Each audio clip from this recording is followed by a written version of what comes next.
c'est comme si ils ont insensité. Et cocanité. Mais or, c'est ça le mystère dont il parle. Mais pour les bango, tu as bango la parabole. Avec pour bango, et personne qui bango, tu vas comprendre. Ce que tu as raison, ce que tu as dit,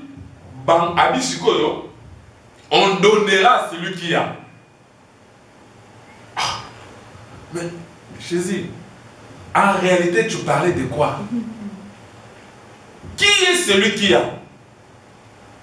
Tu vois, entre parenthèses, hein? Parce qu'il dit on donnera à celui qui a. C'est-à-dire qu'il y a quelqu'un qui possède et qui donne à celui qui a encore quelque chose. En réalité, on va ajouter. Hein? Ok, papa. On donnera à celui qui a, il sera dans l'abondance. Il sera dans l'abondance. Mais à celui qui n'en a pas, on ôtera même ce qu'il a. Mais à celui qui n'en a pas, on a déjà bien dit qu'il n'a pas. Mais il dit on notera. Bon, je mérite aussi de l'eau, nous allons expliquer ça en profondeur plus tard. C'est très important. Tout ce verset, tu vas expliquer plus tard. On donnera à celui qui a, on notera à celui qui n'en a pas. N'est-ce pas?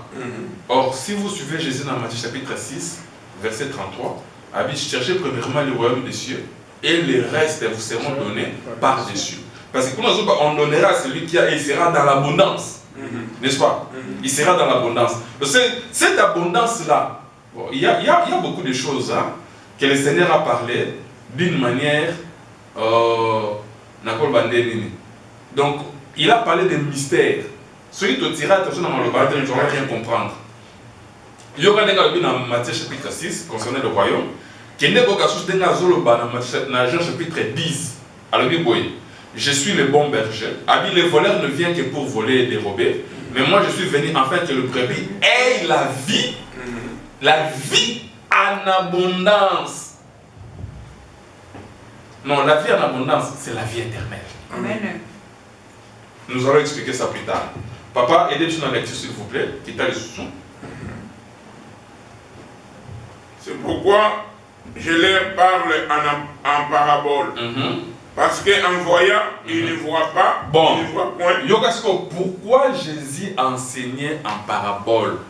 Pourquoi il enseignait en parabole? Il dit parce que, en voyant, il ne voit point. Il ne voit pas, c'est-à-dire quoi? C'est-à-dire, en voyant qu'il ne voit pas, c'est qu'il soit aveugle. N'est-ce pas? N'est-ce pas ça? Oui. Hein? Aveugle. Ok, papa, continuez. Et qu'en entendant, ils n'entendent pas ni ne comprennent. Ah, dit en entendant qu'ils n'entendent pas. C'est-à-dire quoi? Pour entendre, il faut avoir quoi? Les oreilles, n'est-ce pas? Les oreilles. Donc, c'est-à-dire, pour Bazabanani, sourd. Maintenant, il dit quoi? En attendant, après, en attendant, papa, c'est ça, verset. En attendant, ils n'entendent pas, ni ne comprennent. Ni ne comprennent. Or, la compréhension, ça vient d'où? La compréhension vient du cœur. N'est-ce pas ça? La compréhension vient du cœur. Bon, hein? Donc, c'est pour dire quoi? Base à la mise sur la tête, c'est-à-dire à base à l'aveugle, indirectement. Base à la matin, il va c'est à base à la nez sourd. Si en attendant pas comprendre, c'est-à-dire base à la quoi, base à la incrédule. Donc, on va comprendre de l'autre côté pour bâtir l'esprit. C'est-à-dire quoi? C'est que ici le cœur. Leur cœur est la nini incrédule. Ce sont les trois choses où Israël va comprendre le mystère du royaume de Dieu. Et voici aujourd'hui, c'est vrai que nous prêchons sur le royaume des cieux, mais si les gens n'ont pas les yeux pour voir le royaume, si les gens n'ont pas les oreilles pour entendre le message du royaume, s'ils n'ont pas le cœur de croire au message du royaume, voilà les gens qui n'ont pas. Qu'est-ce qu'on va leur ôter? c'est la vie qu'ils ont. N'est-ce pas? C'est la vie qu'ils ont. Or, Nzambe ntango aza koya epai ya Moïse. Ntango azoyebisa Moïse, dans Exode chapitre 3, tu dois comprendre que celui qui a parlé ici, c'était Dieu. Amen. Dans Exode chapitre 3, ceux qui ne peuvent pas regarder sur la lecture, s'il vous plaît, Abandi dans verset 6 ou bien 5. Exode 3.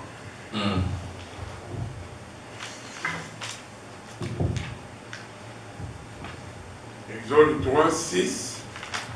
Exode 3, dans le verset 6, ouais. Et il ajouta, je suis le Dieu de ton père, le Dieu d'Abraham, le Dieu d'Isaac, le Dieu de Jacob. Moïse se cacha le visage car il craignait de regarder Dieu. 7. L'Éternel dit, j'ai vu la souffrance de mon peuple. Nzambe, avant qu'il te délivre, il dit quoi? J'ai vu la souffrance de mon peuple qui est en Égypte. Papa, s'il vous plaît, comprenez maintenant ce que Dieu dit. Dieu a dit, je vis. C'est-à-dire, Dieu a utilisé quoi? Les yeux, n'est-ce pas? Je vis, les yeux. La souffrance de mon peuple qui est en Égypte. Et j'ai entendu... J'ai entendu. Il a utilisé quoi? Les oreilles. Les oreilles.